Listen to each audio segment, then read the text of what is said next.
Hello everyone. Also on my behalf, welcome to the X-Road Community Event 2023.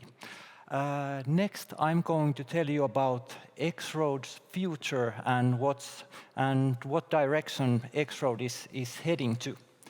But before going there, let's look at the past and the present. So the current major version of X-Road is X-Road 7, the X-Road Unicorn. We started developing X-Road 7 around 2019, more or less, and it was the first version of X-Road 7 was released in 2021, a couple of years ago.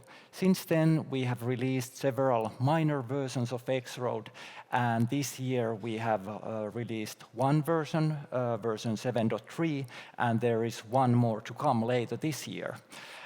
This year we have already released some pretty big changes. So finally, the new version of the central server UI and the management REST API for the central server were published. They were in the making for a couple of years, but now they are out. Then in the version that we are going to release later this year, some nice, cool features are coming there as well. Nothing as big as the new central server, but still very, very useful stuff. For example, support for automated certificate management, which enables you to automate the issuance and renewal of sign and authentication certificates, and lots of other stuff as well. While we have been working on the new technical features and new versions of X-Road, we have also been working with the X-Road product strategy. So until now, X-Road really hasn't had a real product strategy, and we feel that it's extremely important to have one.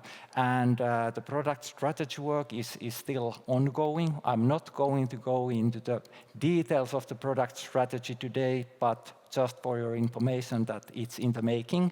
And these are the future focus areas that we have recognized during the product strategy work. And let's say that the most important areas in the X-Road development, they are of course ease of use, operational effectiveness, and also interoperability. In the beginning of today's event, my colleague Ville told you what's currently happening in Europe and around the world when it comes to the interoperability and different interoperability initiatives. So data spaces are currently a very, very hot topic in the field of data exchange and interoperability. Data spaces, they are not a new topic, however. The term data space, the first time when it occurred was in 2005 in some paper or publication, but of course the definition of the term has evolved since then quite a lot. And during the last 3-5 years, it has become a really major thing. And here I have collected some descriptions or definitions of the term data space by different interoperability initiatives. And when you look at the definitions, at least for me, they look very similar to X-Road. I mean, if I think, how would I describe X-Road? And then looking at these descriptions, I could replace the term data space with X-Road, and I could be happy with the descriptions, more or less. So I think it's fair to say that on a high level, X-Road is quite similar to data spaces. So what applies to both is that they are decentralized data exchange ecosystems that provide secure and trusted environment to exchange data. But of course, when we go into the details and start to dig into data spaces on a more detailed level, we soon start to notice that, of course, there are differences as well. So even if the high-level descriptions, they are very, very alike, it doesn't mean that you can, based on that, say that X-Road is a data space. One major difference between data spaces and X-Road is that in the world of data spaces, there is a division between control plane and data plane. And the idea is that the control plane means kind of managing the data exchange. On the control plane, you define the usage policies, access policies, and the different states of the data exchange. So first you need to have the policy negotiation, and after that the actual data exchange. So the control plane is about managing the process and the policies. And then the data plane is about the actual data exchange. And what's very fascinating in data spaces is that in general, data spaces, they don't define any specific data exchange protocol, but they rather let the users decide what protocols they want to use. So even if the control plane, the process to negotiate about the data exchange is the same for all the use cases and all the users, but then when it comes to the actual data exchange, it's possible to use different protocols and technologies, for example, REST, SOAP, data streaming, big data exchange, whatever. So that makes the approach very, very flexible, and that's a major difference compared to X-Road. Another difference is that data spaces, they are based on commonly defined specifications and standards. There are multiple data space initiatives that are defining specifications, standards, rule books, making example implementations of the standards and so on. And it makes different data spaces interoperable, since you have common standards and specifications that everyone uses. Then as long as the software component that you use follows those specifications, you should be good to go. You should be interoperable. With X-Road, the situation is a little bit different. X-Road has its own protocol stack, and X-Road is not a standard. Of course, in the implementation of X-Road, existing standards have been leveraged and used, but X-Road itself or any of its protocols is not an official standard. It means that, of course, X-Road ecosystem, different members of the X-Road ecosystem, they are interoperable. X-Road enables data exchange between different X-Road members within one X-Road ecosystem and between two X-Road ecosystems through federation. But then, if X-Road members want to exchange data with an organization that is a member of a different data exchange ecosystem, then things become more challenging. So since X-Road is not natively interoperable with other data exchange ecosystems, let them be data spaces or e-delivery, then you need to have some kind of a converter, gateway, however you want to call it, that sits between the ecosystems and makes conversions so that the ecosystems understand each other. And those gateways, they can be centralized or local in a sense that a specific X-Road member could develop their own gateway, but still you always need to have that kind of an additional component. And it's not enough to have one gateway because usually the gateways, they are ecosystem or use case specific. So it means that if you want to connect X-Road, let's say with 3 different data exchange ecosystems, probably you need to have 3 different gateways. And the gateway has to be developed, maintained, operated, and so on. So a lot of additional overhead. And it's probably fair to say that in the future, data exchange between different ecosystems, it will rather increase than decrease. So we definitely have a need for this kind of inter-ecosystem interoperability in the future. Of course, in the perfect world, everyone would deploy X-Road and X-Road Federation would solve all our problems. But unfortunately, that's not a realistic alternative, even if everyone here today would probably hope so. But that's the reason why we need to seriously consider how we can make X-Road interoperable with other data exchange ecosystems without having to develop custom gateways and connectors.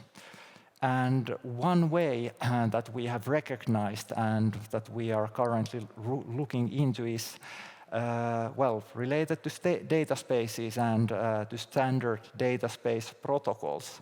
So different data space initiatives, they are already defining these protocols.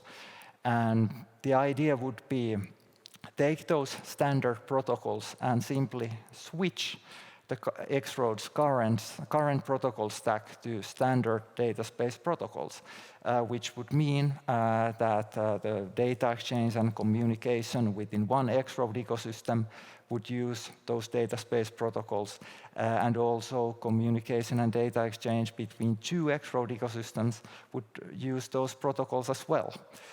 And of course, the same protocols could be used when exchanging data with some third-party data exchange ecosystem, some data space. But of course, it's required that the data space is using those standard protocols as well. So in this way, we can see several benefits. First of all, we don't need to develop and maintain our own protocol stack that is X-Road specific. We will significantly improve the interoperability between X-Road and other data exchange ecosystems. And third, and definitely not the least, we can make the X-Road development more efficient. So when implementing this new approach, of course, we don't need to implement everything from scratch, since, like I mentioned, there are already initiatives that are working on reference implementation, sample software, so on. So there are already software components that are implementing these protocols. They are available open source, with a permissive open source license, which means that we can take one of those components as a basis and build the future X-Road on top of it. And it will be very beneficial regarding X-Road development, since currently NIS is the owner and maintainer of the X-Road core.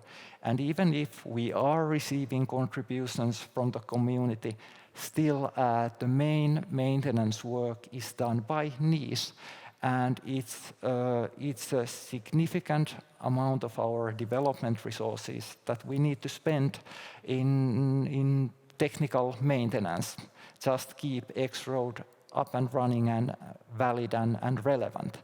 And when we take, or if we take, one of those data space components as a base for X-Road and start developing X-Road on top of it, it means that there is already an existing larger, potentially global open source community working on the component and contributing to the maintenance, which means that NIS is, of course, one of the maintainers, one of the contributors, but not the only one. And it means that we can put less effort on the maintenance, more effort on the cool stuff. So we can put more effort on developing the features that are needed by the NIS members, NIS partners, all X-Road users worldwide, you, in other words. So that's a very significant benefit, in my opinion. And in the future, we are going to look into different alternatives, how to proceed with this approach. And when looking at the roadmap for the next 7 years, the main points here are related to the new X-Road version. So X-Road 7 was released 2 years ago, but we have already initially started to work with X-Road 8. And the aim is to implement a proof of concept next year, and the idea is to test the approach regarding data spaces that I just explained, and then continue with the beta release in 2025 and the first X-Road 8 release in 2026. Of course, X-Road 7 development will continue in the meanwhile, but as a disclaimer regarding the features that you now see scheduled for X-Road 7, I don't say that the features won't be implemented. They are currently in the roadmap, but what I want to say is that their schedule may have to be refined.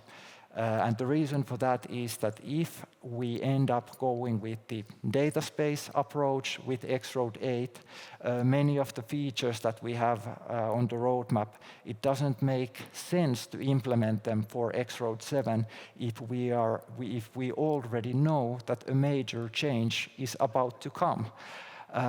In the worst case, we just implement something new that is very complicated, and then it's extremely difficult to make it backwards compatible when it's time to migrate to X-Road 8, since the change is very, very big if we end up going towards the data spaces.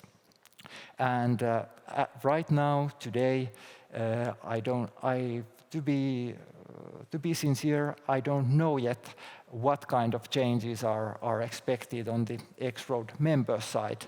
For sure, some changes there will be, but exactly how much, what kind of changes, it's too early to say. One reason and one goal of the proof of concept that we will implement next year is to understand better what kind of changes are needed. Of course, our goal is to make the migration as smooth as possible, as backwards compatible as possible, and minimize the changes that are required to implement by the X-Road member organizations. So that's our goal, but it's too early to say what is feasible and what is not. Then jumping from the technical roadmap to the X-Road product management model, we have also revised the product management model a little bit.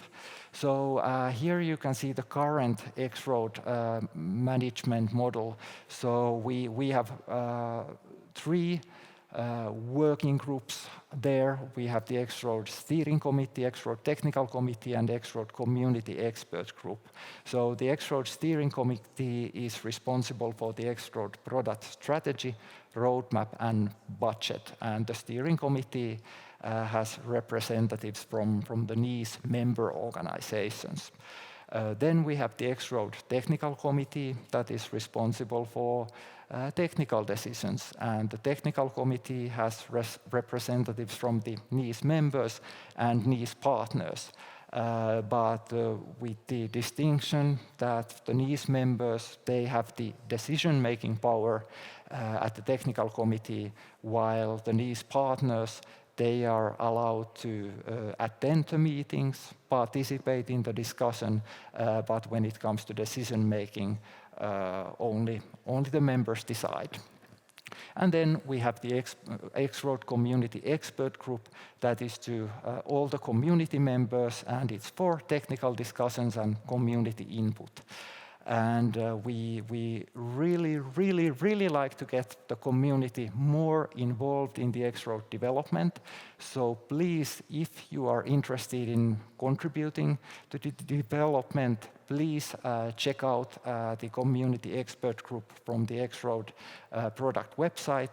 And of course, we are very happy to receive all kind of contributions because, well, X-Road is open source, and what's more important for an open source product than the community. Thank you.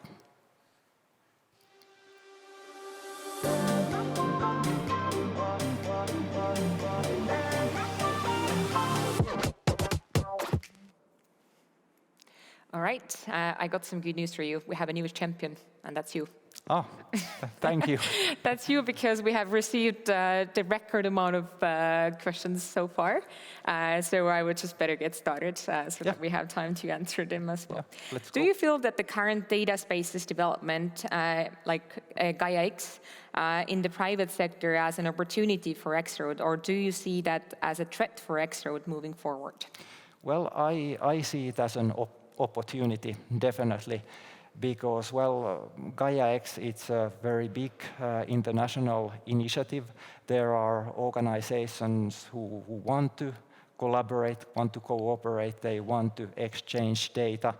And basically, that's what we want to do as well. We want to cooperate with others. We want to build and provide an open source product that can be used to securely exchange data. So I think that the things that Gaia X is aiming for, what we are aiming for, basically we are aiming for the same thing, just the question is how to get there, and I think that we can definitely find common ground.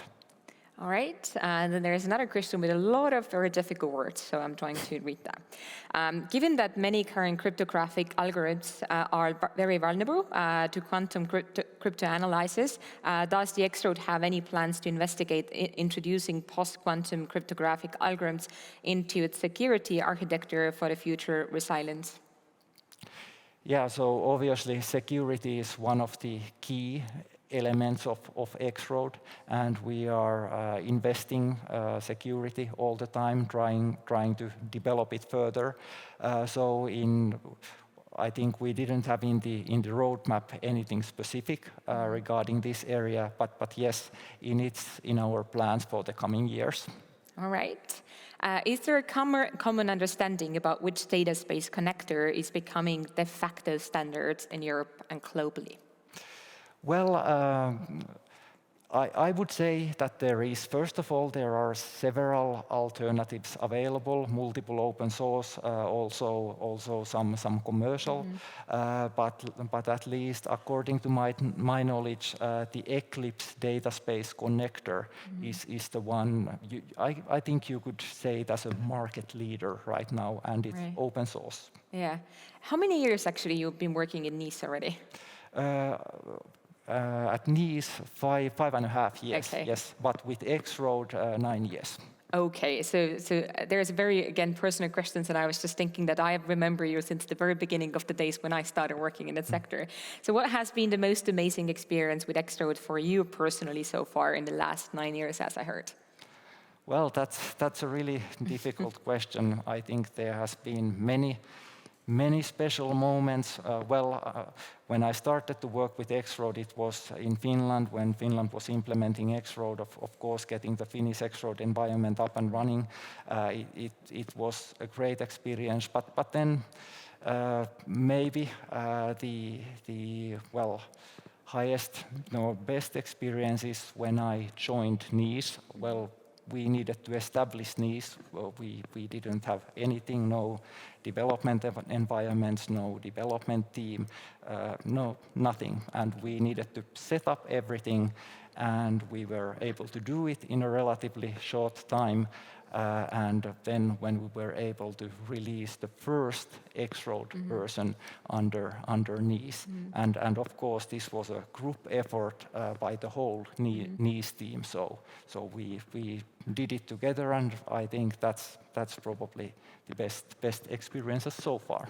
That's great. We've been talking so much about the positive things and then again the best experiences. Let's talk about and dig into a negative side as well. And I'm pretty sure this question was asked by from Estonian, because we always like to also see the critical sides. So besides the positive impacts of the data space model, what might be the negative consequences of implementing data space connector in X-Road? I assume use can never be avoided in any change process. Yeah, of course, you can also see negative things about the change.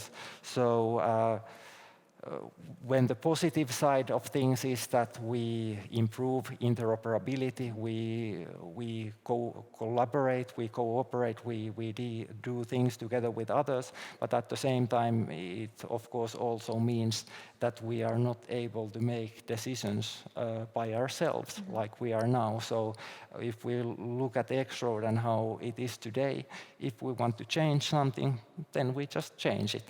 We don't need to ask other organizations. Of course, we need alignment among the NICE members and the user community, but there aren't, let's say, like in those bigger data space initiatives, they have their own administrative processes and structures. So in that world, you need to go through all those structures to get a change approved. So for us at the moment, it's more simple. So that's one negative side about the change. But continuing actually that you mentioned as well, that the feedback and everything, there's also a question that is very much related to this. So I would maybe finish with this, and then we can cover the other questions in our panel discussion later after the break. So besides the feedback you have received for the current X-Road users and who are part of this, have you also received comments from countries that are considering actually using X-Road system, and have the questions and needs been similar or different? So especially when you think about perspectives being already part of this and seeing how it works, or then looking at these things from the outside. Is there any similarities, or they're totally different if you would compare? Well, they are not totally different. One common factor is that when it comes to certificates and trust, those things, they seem to be always challenging, whether you are looking into X-Road as a new country or you are already an X-Road member. So we receive constantly questions regarding them. But then for new X-Road countries, of course, understanding the whole ecosystem model and what you need to set up in order to operate X-Road, those are very common questions. So I would say that they are more like, well, organizational, administrative questions rather than technical. All right, thank you very, very much for your insights here, and it was very fantastic. And as I said, you got the award of being a champion in terms of questions, so that's good news.